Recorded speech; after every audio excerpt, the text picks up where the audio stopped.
ये सावरकर जी की चिट्ठी है जिसमें उन्होंने अंग्रेजों को लिखा है, और मैं पूरी चिट्ठी आपको पढ़नी होगी, देख लीजिए, मैंने हाईलाइट भी कर रखी है, मगर मैं सिर्फ आखिरी लाइन पढ़ना चाहता हूं। अंग्रेजी में लिखी है तो मैं अंग्रेजी में बोल देता हूं। I beg to remain sir your most obedient servant V D. Savarkar. Hindi में ट्रांसलेशन कर देता हूं। सर, मैं आपका नौकर रहना चाहता हूं। ये मैंने नहीं लिखा, ये सावरकर जी ने लिखा है। तो इसको आप पढ़ लीजिए, देख लीजिए। अगर फडणवीस जी देखना चाहते हैं इसको, वो भी देख लें। तो मैं तो इसमें बहुत क्लियर हूं, सावरकर जी ने अंग्रेजों की मदद की थी। कल अपमान किया है राहुल गांधी ने स्वतंत्र वीर सावरकर का अपमान। 2 जन्म की सजा जिन्हें मिली थी, काला पानी की सजा जिन्हें काटी,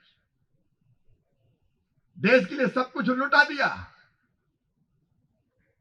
वैसे स्वतंत्र वीर सावरकर का तुम अपमान करते हो राहुल गांधी, कांग्रेसियों। ये देश तुम्हें कभी माफ नहीं करेगा। महाराष्ट्र में आकर वीर सावरकर के बारे में इस प्रकार से इल्जाम लगाना, सावरकर जी की बदनामी करना, ये न महाराष्ट्र को मंजूर है, न शिवसेना को मंजूर है, हम सबको मंजूर है। महाराष्ट्र के कांग्रेस नेता भी उनका समर्थन नहीं करेंगे। कोई जरूरत नहीं थी। भारत जोड़ो यात्रा जिस मकसद से निकली है वो है, ये देश जा रहा है तानाशाही की तरफ।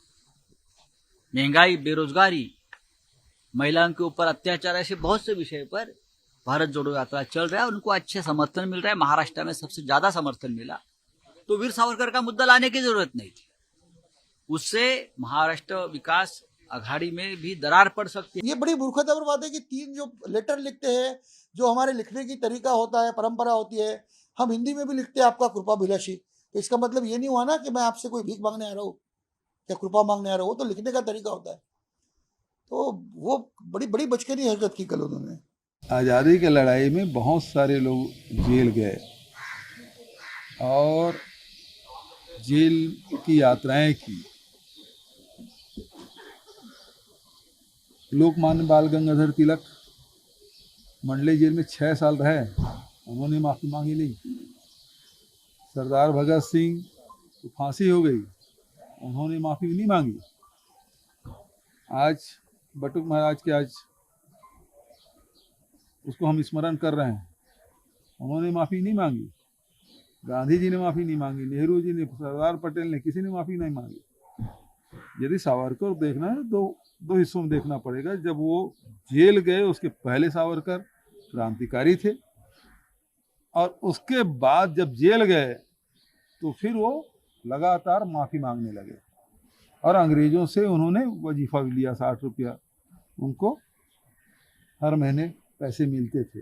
और जेल से छूटने के बाद कभी वो जो क्रांतिकारी उनकी छवि थी उसके विपरीत उन्होंने कार्य किया। तो ये दूसरे पार्ट को आपको देखना पड़ेगा। उन्होंने अंग्रेजों से मिलकर जो काम किया है वो उसके इतिहास रहा है। टुकड़े टुकड़े गैंग के साथ भारत जोड़ो यात्रा करने वाले राहुल गांधी जी, सवाल ये खड़ा होता है कि आप कभी हिंदू आतंकवाद की बात करते थे, कभी भारत के टुकड़े टुकड़े करने वालों के साथ जवाहरलाल नेहरू विश्वविद्यालय में खड़े नजर आते थे। सावरकर, वीर सावरकर के ऊपर आप प्रश्न चिन्ह खड़ा करते हो।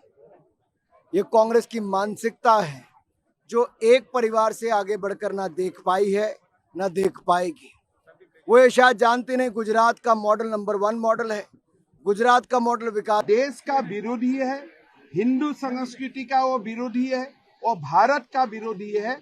इसीलिए हम यही बताना चाहता हूं कि राहुल जी, आपने जो बात बोला, देश आपका ऊपर प्रतिशोध लेगा।